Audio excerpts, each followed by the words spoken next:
A principle of behavior. Here's something to think about the next time you are dealing with a behavior issue. Could be anywhere. Work, home, school, community, organization, world even. I came up with a principle. I looked around a bit and I don't see it articulated exactly this way anywhere else. I could be wrong, and there are many expressions and applications that seem related, but nothing quite like this. Ready? It's called the conservation of behavior principle, or the COB principle for short, COB. Here's how it works. You've probably heard of conservation of mass. That's essentially what stoichiometry is in chemistry. When there's a chemical reaction, both sides of the equation have to match.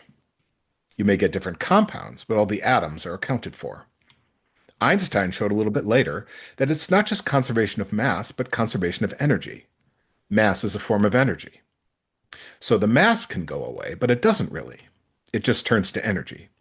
And it's a whole lot of energy. That's how atomic power and atomic explosions work. It's what E equals mc squared means. There is so much energy in matter that we need to multiply it, not only by the speed of light, but by the speed of light squared to calculate and express how much. So physical systems balance. That's what these laws are about. What about social systems, though? They work in similar, but not identical ways. And that's what the Cobb principle helps us to see. It's actually the first of four social system laws. They are, number one, conservation of behavior, the Cobb principle.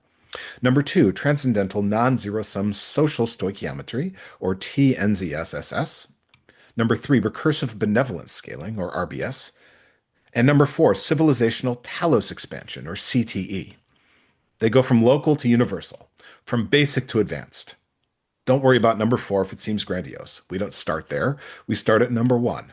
That's where each of us meets the world. So let's talk about it. The Cobb principle. In chemistry, we say that matter is neither created nor destroyed, but it can change forms. In physics, we say that energy is neither created nor destroyed, but it can change forms. Note, we can go one step further and invoke a grand mystico-cosmologico-computational-philosophical law, which would be that unity is neither created nor destroyed. The universe is expanding faster than the speed of light, and so that energy must be coming from somewhere, or it's being generated. But what do we bump up against? Ultimate unity. We call all that is the universe, after all.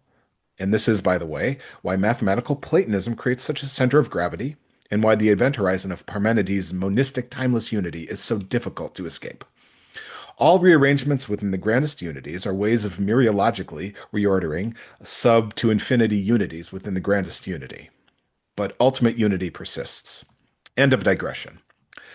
The social law is this.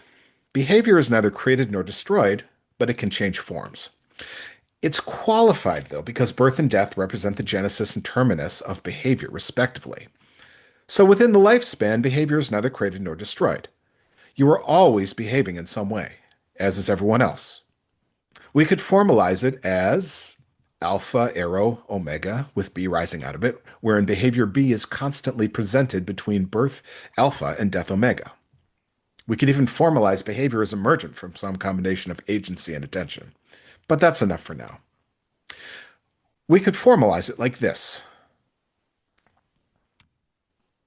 There's a great line from a noir-style musical called City of Angels, from the song Everybody's Gotta Be Somewhere. On the loose and so elusive, you won't find her till you've checked every avenue. Like a diamond in a coal mine, she's where you would least expect. Try to track her down. Go over the whole darn town. Go on a fishing expedition. Everybody's gotta be somewhere. Girls don't vanish in thin air. But where? From the moment we are embodied up through the moment we leave our bodies, we are in a physical location and behaving in a certain way or combination of ways at all times. No escape, no relief, no exceptions. Solid behavior from birth to death. Alpha to omega, B. Right now, in the previous moment, and the next. And all behaviors get results. Some results we like and some we don't. Now, what if we are unhappy with our results? What if we are unhappy with the results of someone else's behavior? What if we are unhappy with someone else's behavior, results aside, and this unhappiness is a result, by the way? Let's take a moment to think about that. Maybe your instinct is to stop the behavior or tell the other person to stop.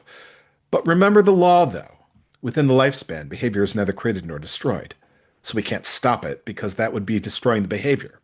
And behavior can neither be created nor destroyed. Instead, we need it to change forms. That's the solution to every social problem. I promise that it is. I would assert that this is, in fact, an a priori social scientific axiom. So, how do we change behaviors? We consider their source, because all behaviors have a source. And as long as individual people are present in space and time, they are exhibiting behaviors, whether they wish to or not. And all behaviors have motivations. The motivations are visions of telos. Telos is an ancient Greek word that essentially means purpose, aim, or end goal. The cruelty of the human condition is, in large part, the consignment to behaviors that can be neither created nor destroyed and must always seek a goal. It is unavoidable and inescapable. So, if you examine this behavior that you don't like, what is the telos that drives it? What does it seek? What does the person want? I guarantee you will always find it if you look carefully enough and ask the right questions, and for the other person or yourself is open and honest. We have telos whether we wish to or not. And the challenge of life, I think, is to not be spared from the requirement of desiring. That is the challenge, and also the great opportunity of life. Now remember, within the lifespan, behavior can neither be created nor destroyed. Therefore, its form must be changed. And this requires a diagnosis of the original telos and realignment toward a new, superior one that replaces the other. And this requires social interaction. And social interaction always seeks one thing. That one thing is agreement. Agreement is simply mutual alignment of telos between all relevant parties. Mutual alignment happens when all parties involved fully understand and accept the promise of the new, unified telos between them and see the respective roles they must play along the way. That is how to think about the Ka principle, or conservation of behavior principle. But wait, there's more, because human interaction has another dimension. It is spiritual. Spiritual is not necessarily religious. Religions tend to work with the spiritual, but actually all human interaction is spiritual. Religions are typically just much more honest about their scope of work. Human interaction is spiritual, which means that the material constraints don't apply in the same way. Because in physical systems we have laws like matter is neither created nor destroyed, energy is neither created nor destroyed, behavior is neither created nor destroyed. Yes, per this last law, the individual lifespan is a physical system, just as it is for animals. But social systems are governed by a spiritual law, and that is, benefit in and across social systems is greater than the sum of its parts. This means that agreement creates more value than its individual parties bring. And this is what is known as transcendental non-zero-sum social stoichiometry, or TNZSSS. When true agreement is found, the social system grows in benefit beyond the sum of its parts. And when this becomes a feedback loop, it continues to grow and nourish all parties. This is called recursive benevolence scaling, or RBS. And when social groups enter into agreements with one another, they continue to scale and eventually align their telos with civilization, which is civilizational telos expansion, or CTE. This is achieved when personal telos is identical with civilizational telos, and vice versa. And those are the laws of civilization: the Cobb principle, TNZSSS, RBS, and CTE. Simple. Not easy, but simple. And I would assert self-evident.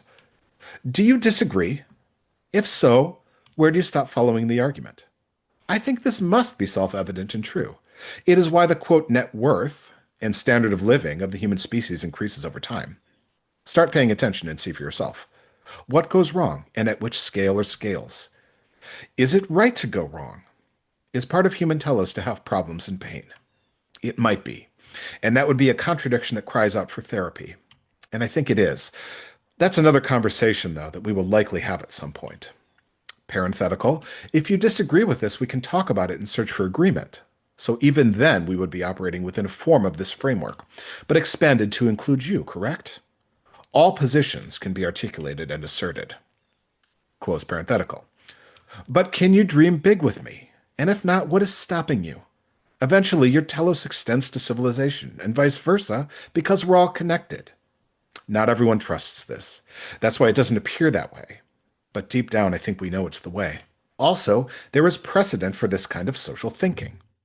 Both idealistic philosopher Immanuel Kant and psychological founder Alfred Adler, just to name a couple, posited social theories that were generalized to the grandest social scale.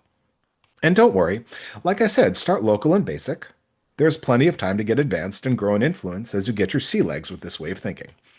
For now, remember the simple truth, which is that within the lifespan, behavior can neither be created nor destroyed. It must be changed and or redirected. And this requires an investigation and realignment of telos through agreement. Simple as that. It will change everything for you. There's plenty of time for everything else. And I'm here for you. Give me a shout if you want my advice personalized to you or your organization. Or try this custom GPT I created just for you so that you can explore these principles. There's a link below.